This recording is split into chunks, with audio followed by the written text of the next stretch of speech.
जिया के जंजाल भइल हमारी सुरतिया, डगर रोकेला जहाँ जाई तहाँ लोग डगर रोकेला।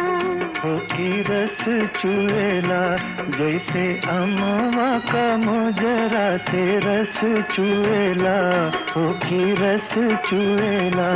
हो करेगा छुएला तोरी मीठी मीठी